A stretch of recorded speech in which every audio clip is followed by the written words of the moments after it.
And then students will not be allowed to access their cell phones. We'll talk about cell phone pieces later, that, you know, no cell phones are allowed, no smartwatches will be allowed during the testing time. I will talk to you a little bit later about a process and a procedure that we had to put in place because of technology, where you need to have your desktop available to you, no cell phone, that you will have technology issues granted during EOC tested, and we have a process for that. So I will explain that to you and what that looks like. Okay, and of course, examiner training. So you will be provided with test tickets, usernames, and passwords. Okay, so after logging in, the test automatically will download to that student station, and in the event of a lost connection, do not turn off the student's device. You can reboot, but don't turn it off. You can reboot that piece, and then you can have that student log in with the same username and passcode. That's something that's a little bit different. So if you have technology issues, you have to realize that every school district in Missouri that's taking an EOC is taking the same EOC that you are taking during that day. Their schedules are very much the same. So it doesn't really end up on our end as far as our technology piece, but it's what we are transferring to DESE at the time. So as we transfer information to DESE, or as students answer their questions to DESE, those systems get overloaded. If everybody is trying to log in at the same time, you need to wait like 30 seconds or so until the kiddo log in again, try to log in again. So there will be an overload on the system on the day that you test, just so that you know. There are some classrooms, it takes them 5 to 10 minutes to get every kiddo logged in. And that is the nature of the beast because of the technology piece and that the assessment is online right now. So just so you know that, that's gonna be the nature of the beast.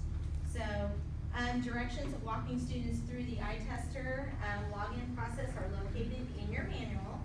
Everyone should have received a purple folder, and if you are a SPED teacher, you would have received information for every test that we're doing. And then if you are a specified classroom teacher, if you're just doing algebra, or if you are doing then you will just receive the directions for that. But there are some cases where you get all of it. And you may not be testing all of it, but you're gonna get all that information, including the scratch paper and grid paper and anything that would come along with that assessment.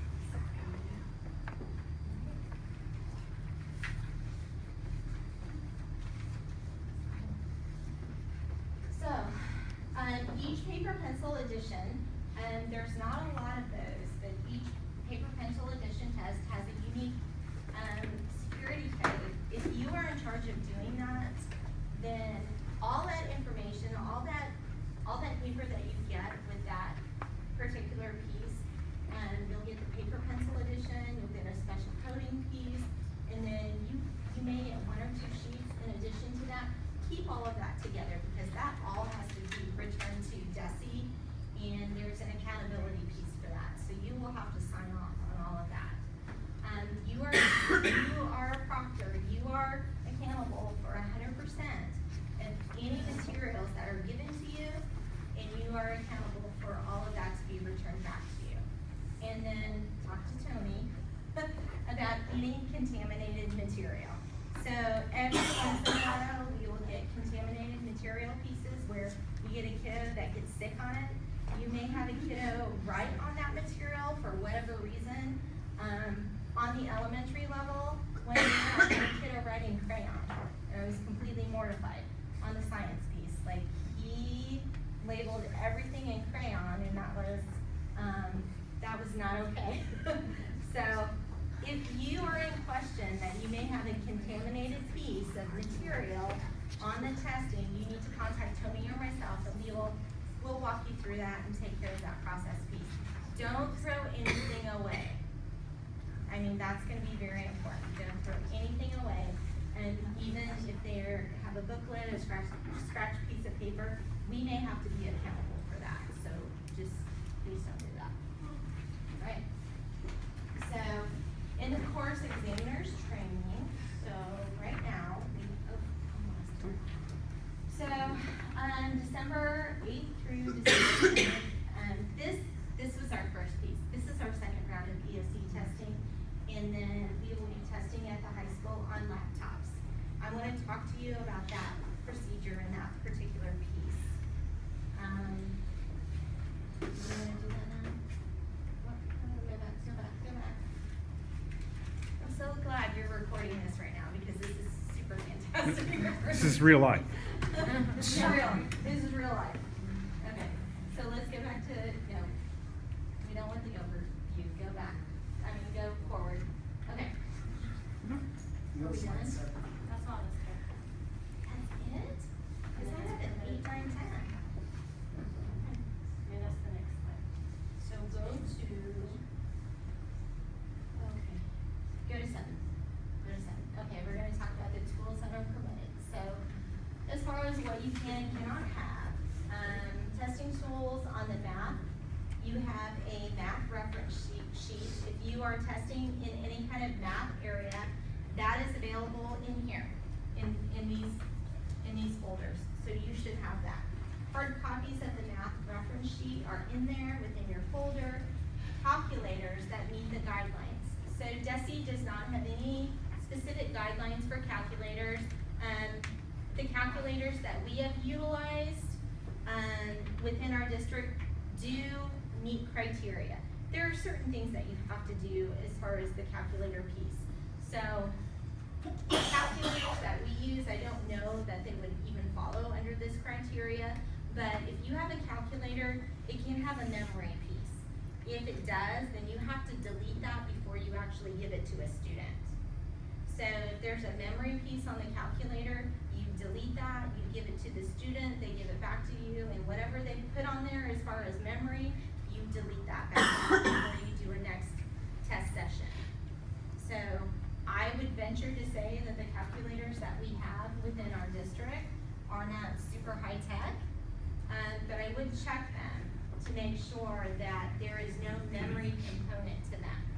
And if there is, then you have to delete that out before you give it to a student before testing.